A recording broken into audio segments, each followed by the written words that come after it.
అందరికీ నమస్కారం. నా పేరు దగ్గుబాటి ప్రసాద్. నేను అనంతపురం అర్బన్ నియోజకవర్గానికి సంబంధించిన ఎమ్మెల్యేని. జూనియర్ ఎన్టీఆర్ని దుర్భాషలాడుతూ నేను తిట్టానని చెప్పేసి మీడియా మిత్రుడు నాకు వీడియో పెట్టడం జరిగింది. గత 10-15 రోజుల నుంచి అనంతపురం అర్బన్ రాజకీయాల్లో ఏం జరుగుతుందో అందరికీ తెలుసు. దాని కుట్రలో భాగంగానే ఈ వీడియో నన్ను గిట్టని వాళ్ళు, నాకు సరిపోని వాళ్ళు ఈ వీడియో పెట్టడం జరిగింది. నారా ఫ్యామిలీ అన్నా కానీ, నందమూరి ఫ్యామిలీ అన్నా కానీ చాలా అభిమానం. నేను చిన్నప్పటి నుంచి నందమూరి ఫ్యామిలీ అభిమానిగా పెరిగినోడిని. దీంట్లో ఎలాంటి వాస్తవాలు లేవు. ఖచ్చితంగా ఈ వీడియో కానీ, ఈ ఆడియో రికార్డు కానీ నాది కాదని చెప్పేసి తెలియజేసుకుంటాను. ముఖ్యంగా మా అనంతపురం లోకల్ రాజకీయాల్లో భాగంగా ఈ వీడియో సరిపడిన వాళ్ళు పెట్టడం జరిగింది. ఖచ్చితంగా ఇప్పుడు నేను ఎస్పీ గారికి కానీ కంప్లైంట్ చేయడం జరిగింది. దీని మీద గట్టి చర్యలు తీసుకోవాలని చెప్పేసి ఎస్పీ గారిని కోరడం జరిగింది. సదా ఎవరన్నా ఎన్టీఆర్ అభిమానులు బాధపడి ఉంటే వాళ్ళని నా తరఫున నేను క్షమాపణలు అడుగుతున్నాను.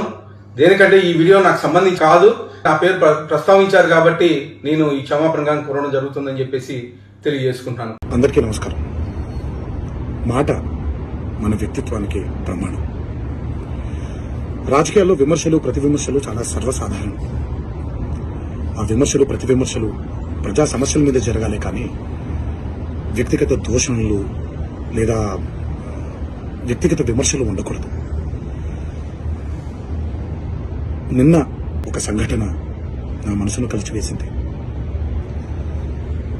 ఎప్పుడైతే మనం ప్రజా సమస్యల్ని పక్కన పెట్టి వ్యక్తిగత దూషణలకి దిగుతున్నాము, ముఖ్యంగా అది ఒక అరాచక పరిపాలనకు నాంది పలుకుతుంది.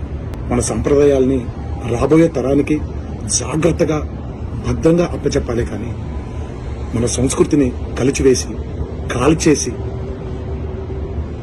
రాబోయే తరానికి ఒక బంగారు బాట వేస్తున్నాం అనుకుంటుంటే అది మన తప్పు. అది మనం చేసే చాలా పెద్ద తప్పు. ఈ మాటలు నేను ఇలాంటి ఒక వ్యక్తిగత దోషణకి గురైనటువంటి ఒక కుటుంబానికి చెందిన సభ్యుడిగా మాట్లాడట్లేదు. ఈ మాటలు నేను ఒక కొడుకుగా, ఒక భర్తగా, ఒక తండ్రిగా, ఈ దేశానికి ఒక పౌరుడుగా, సాటి తెలుగువాడిగా మాట్లాడుతున్నాను. రాజకీయ నాయకులందరికీ ఒకటే విన్నపం: దయచేసి ఈ అరాచక సంస్కృతిని ఇక్కడితో ఆపేయండి. ప్రజా సమస్యల మీద పోరాడండి. రాబోయే తరానికి బంగారు బాట వేసేలాగా మన నడవడిక ఉండేలాగా జాగ్రత్త పడండి. ఇది నా విన్నపం మాత్రమే.